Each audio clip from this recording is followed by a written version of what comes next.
Assalamualaikum warahmatullahi wabarakatuh. Halo Yaya. Hai guys. Semoga kita semua dalam keadaan sehat walaupun kita kena pandemi corona covid ya. Tapi mudah-mudahan semua bisa sehat, selamat, dan baik-baik aja. Nah, aku itu mau sedikit cerita tentang pengalaman aku sebagai pasien HNP.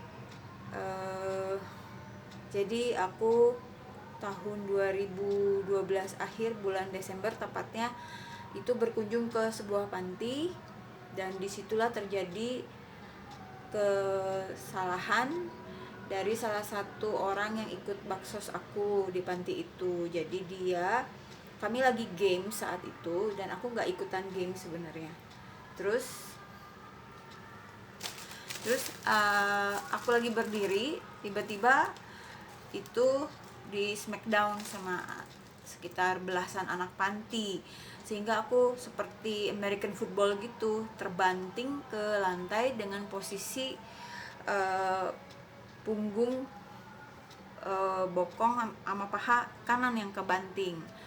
Akibat dari insiden ini, aku dinyatakan oleh dokter saraf aku sebagai pasien HNP yang dikategorikan invalid karena tidak bisa melakukan kegiatan seperti manusia normal. Jadi invalid di sini kategorinya itu bukan seperti kita bayanginnya. Kan aku waktu itu bingung ya kenapa saya dibilang invalid. Kata dokter itu secara medis saya itu sudah tidak bisa melakukan hal-hal yang bisa dilakukan oleh orang normal. Contoh misalnya saya bisa membungkuk mengambil sesuatu barang, itu nggak bisa lagi. Atau saya tidak boleh mengangkat beban yang berat, atau naik motor tanpa duduk tanpa senderan, itu nggak bisa lagi. Jadi ada beberapa keterbatasan sebagai pasien HNP. Nah, hasil dari MRI itu adalah ternyata disk atau bantalan tulangnya itu pecah karena benturan yang sangat kuat waktu itu. Jadi kata dokternya ini meletus. Jadi si gel buletan antara tulang sama tulang itu kan ada gelnya tuh. Nah, itu gelnya pecah gitu. Akibatnya tulang aku itu seperti ini. Jadi yang harusnya ada ganjelan di sini, ini ada ganjelan gini, ini nggak bisa. Jadi bertumpuk begini.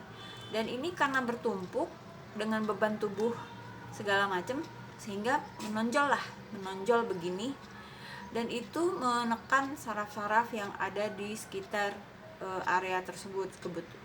Yang aku alamin itu lumban 4 dan lumban 5. Akibatnya aku mengalami kesakitan dari punggung langsung sampai ke paha kanan, terutama yang sebelah kanan, karena waktu itu kebantingnya tuh yang kena banget itu kanan.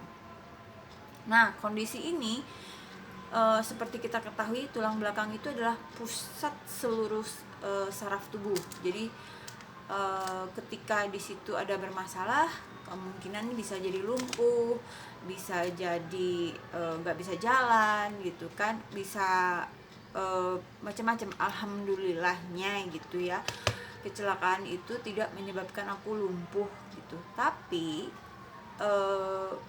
HNP ini membuat aku selalu dalam kesakitan, sehingga untuk mengurangi rasa sakit itu dokternya meresepkan obat penahan sakit yang membuat aku tidur terus. Jadi seperti zombie, nggak bisa ngapa-ngapain lagi. Jadi dari pagi bisa sampai siang tidur, terus dari tidur nyambung obat lagi, terus sampai malam itu nggak sadarkan diri gitu. Jadi benar-benar tidur dan tidur mulu. Jadi cuma bangun buat makan, sholat, udah gitu. Efek dari painkiller ini adalah yang aku rasain gitu adalah ingatan aku juga menjadi menurun, sehingga suatu ketika ketemu sama teman kuliah waktu di pasca, aku benar-benar sampai lupa nama dia siapa. Nah itu efeknya sehingga aku membaca berapa kali pun bahan kuliah, waktu itu masih kuliah di S2 ya, aku tuh membaca apa yang aku perlukan waktu kuliah itu tuh nggak ada yang masuk di sini gitu. Jadi kayak ngeheng gitu, jadi baca tapi apa ya tadi ya gitu loh, terus sering lupa. Jadi kalau misalnya abis berjalan ke dapur terus bingung ngapain ya mau ke dapur itu, jadi seperti orang linglung. Nah akibatnya obat painkiller ini aku tidak teruskan lagi. Oh ya, ada satu cerita tentang obat penahan sakit ini. Jadi waktu itu ujian komprehensif ya, dan itu waktunya itu dari pagi sampai siang hari, sampai jam 1 jam 2 gitu ya, baru bisa pulang itu mungkin jam 2-an lebih, jam 3 gitulah. Nah dan itu tuh ngerjainnya itu benar-benar kesakitan banget gitu akunya, karena aku itu nggak bisa duduk lama. Jadi walaupun aku udah pakai penyangga atau bersender gitu, aku tetap dalam kesakitan. Nah waktu itu karena harus banget ngejar waktu ngerjain soal-soal itu, waktunya terbatas, uh, dan tidak pakai strategi juga waktu itu salahnya. Jadi aku minum painkiller itu 2. Jadi pagi aku minum, terus siangnya aku minum lagi, habis lunch itu, habis makan siang aku minum lagi. Ternyata memang aku bisa menahan rasa sakit itu agak berkurang. Jadi sehingga aku masih bisa duduk ngetik walaupun sambil berdiri, duduk berdiri gitu ya. Tapi kemudian efeknya sangat parah, yaitu ketika aku pulang, aku nyetir pulang itu kebetulan ada Bushra, teman aku yang orang Bushra tuh orang Maroko. Dia ikut mobil aku untuk sampai kosannya di daerah Gasibu itu, dia ikut mobil aku. Terus udah gitu tiba-tiba aku ngerasakan sensasi yang sangat panas. Jadi punggung aku itu panas banget, mungkin seperti kayak setrikaan. Jadi aku bilang, lo kenapa ya badan aku jadi terlalu panas begini. Jadi aku merasa kepanasan gitu tubuh aku itu.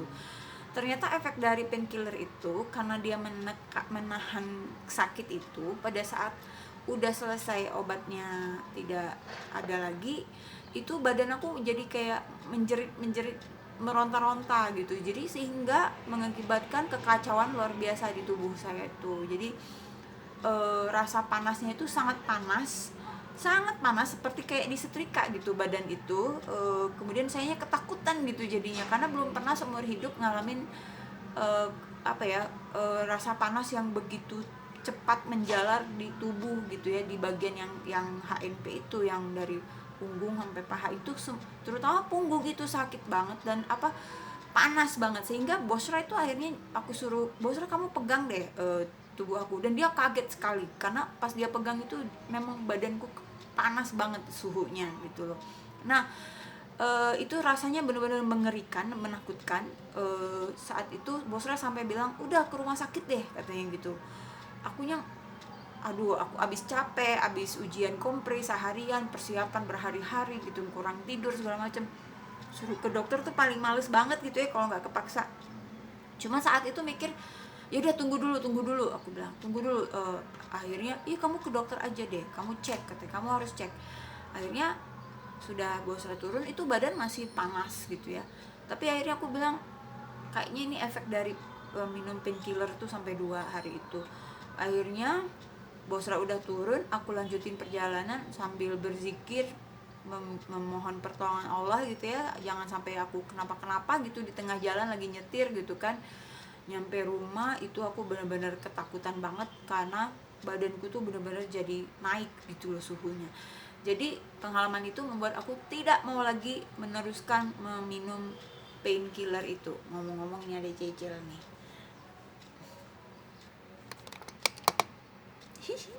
Yeah. Nah itulah Cecil tuh ya.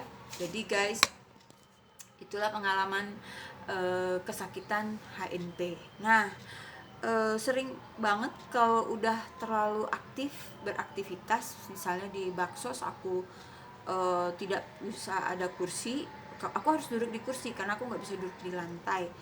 Nah itu aku pernah ngalamin abis baksos terus aku duduk di lantai sambil nahan sakit, ambil berdiri duduk gitu, terus kemudian aku lanjutin aktivitas yang lain, tiba-tiba nggak bisa bergerak gitu loh kaki aku. Akhirnya aku didudukin di kursi di waktu itu di rumahku sendiri gitu ya. Cuma waktu itu ada beberapa orang baksos yang ikut gitu. Di situ aku didudukin di situ, terus aku astagfirullahaladzim gitu ya, sampai begini gitu. Nah kemudian rasa sakit itu seperti yang diprediksi oleh dokternya adalah makin lama makin memburuk. Jadi akhirnya udah nyoba fisioterapi, dalam seminggu itu bisa 2 kali. Fisioterapinya cuma 10 menit, ngantrinya 1,5 jam, dan itu membuat kesakitan luar biasa. Jadi pulang ke rumah tuh kagak ada ngefeknya gitu fisioterapi itu gitu. Jadi 2017 masuk rumah sakit, itu bolak-balik masuk rumah sakit karena fisioterapi. Kemudian aku pernah ngalamin berobat alternatif malah nggak bisa jalan gitu ya, dan ada unsur pelecehan juga gitu loh dari yang mengobatinya waktu itu. Jadi benar-benar trauma Marisa banget ya gitu. Akhirnya sangat putus asa, ya boleh dibilang bukan putus asa sih, maksudnya udah nggak tahan banget deh sama rasa sakitnya gitu. Jadi benar-benar setiap saat itu I'm in pain gitu ya. Kemudian sampai ngomong gini ke dokternya, dok ada nggak cara gimana lah gitu ya supaya saya itu bisa sembuh. Dia bilang nggak ada. Saya bilang saya mau operasi deh, padahal saya tuh paling takut gitu loh sama yang gitu-gituan gitu ya. Dokternya bilang jangan dioperasi karena resikonya tinggi. Ternyata ada beberapa teman yang cerita ayahnya juga operasi, kemudian lumpuh total gitu. Aduh ngeri banget gitu ya. Jadi berdamailah dengan rasa sakit itu, setiap hari kesakitan. Sering kalau pulang dari baksos itu besoknya pasti terkapar, nggak bisa bangun dari tempat tidur gitu, nggak bisa ngapa-ngapain gitu. Jadi benar-benar harus rehat abis gitu kalau abis baksos itu. Nah kemudian ini ada jejer tadi, setting lagi. Kemudian yang serunya lagi tuh adalah aku tuh pengen banget ngilangin rasa sakit itu ya. Kemudian tanpa disengaja aku tuh melihat postingannya Pak Bing, itu ada temennya yang berhasil dioperasi. Nah berarti kan ada jalan bisa operasi gitu kan, pikir aku.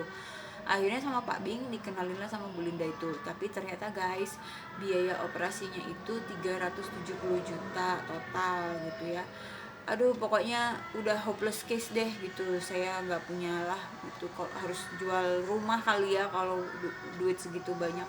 Abis itu saya tuh merasa down banget gitu, karena rasa sakit itu it's killing me benar-benar gitu ya.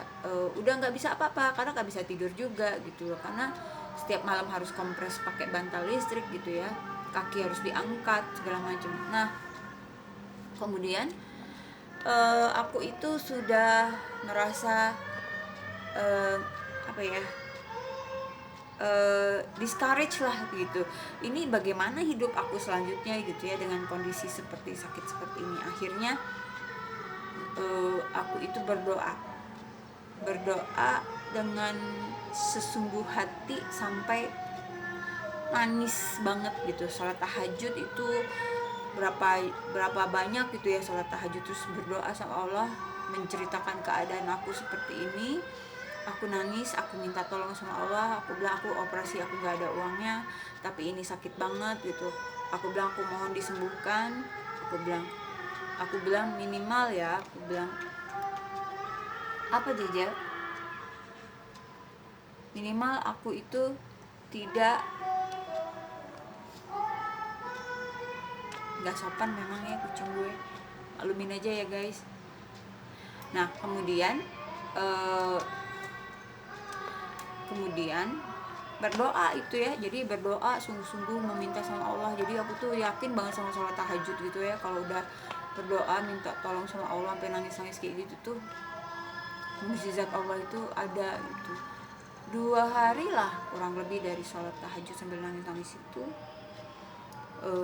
Sholatnya banyak gitu ya, bukan cuma sekali, berkali-kali gitu sholat, bener-bener sampai saya tuh ngomong gini, ya Allah, bilang ini sakit banget gitu ya, terus saya tuh perlu badan saya yang kuat untuk bisa baksos gitu kan, bisa nolongin orang-orang miskin gitu, itu kan makhluk Allah juga yang aku tolongin. Terus aku bilang aku tuh kangen banget bisa sholat dengan normal, karena sejak aku divonis HNP itu aku nggak boleh sholat normal guys. Jadi aku tuh sholatnya duduk di kursi. Jadi kalau mau sholat di luar rumah itu bingung gitu, kadang kan nggak semua musola ada kursi duduk gitu ya, itu susah banget tuh. Sedangkan berdiri nggak akan kuat gitu, kesakitan banget gitu. Jadi kalau sholat Idul Adha, Idul Fitri gitu ya, aku tuh bingung sendiri gitu, nahanin sakitnya udah nggak bisa gitu ya. Akhirnya 2 hari kemudian nih ceritanya, ya gara-gara tante Liana almarhum, tante kesayangan aku itu, beliau meninggal gitu kan. Terus Pak Bing itu anaknya tante Liana, jadi tante itu udah anggap aku kayak anaknya lah gitu loh. Jadi aku sangat kaget ketika tante tuh meninggal mendadak sih sebenarnya gitu, karena kena kanker, vonis di dokter itu. Jadi jam 7:30 pagi aku masih WA sama tante dan masih dia jawab. Ternyata jam 2 siang kata Pak Bing beliau udah ke surga gitu ya. Jadi itu ngedown banget, aku asli ngedown banget. Berasa kehilangan sosok mami gitu kan. Akhirnya ngomongin tentang tante itulah, cerita-cerita. Akhirnya Pak Bing penasaran, dia tanya kenapa aku tertarik sama operasinya yang tulang belakang itu. Kenapa? Aku bilang aku pasien HNP.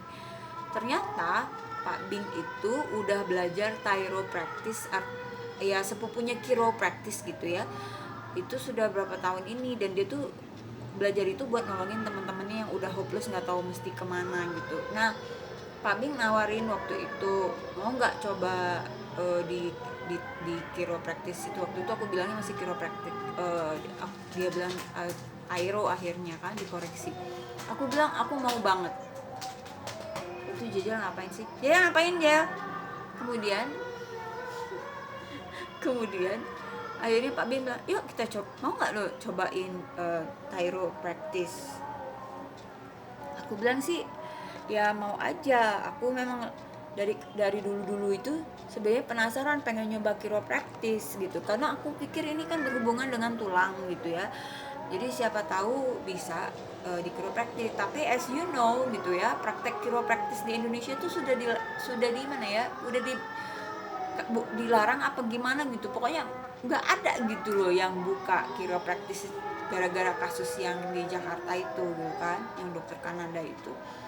Tapi aku tuh I don't know, somehow in my heart gitu ya, aku tuh merasa yakin bahwa chiropractic bisa benerin HNP aku gitu. Nah akhirnya hari pertama, hari Kamis itu aku ke kantor Pak Bing, kemudian aku di terapi sama dia, ditarik-tarik gitulah gitu ya, sampai bunyi semua tulangku krak.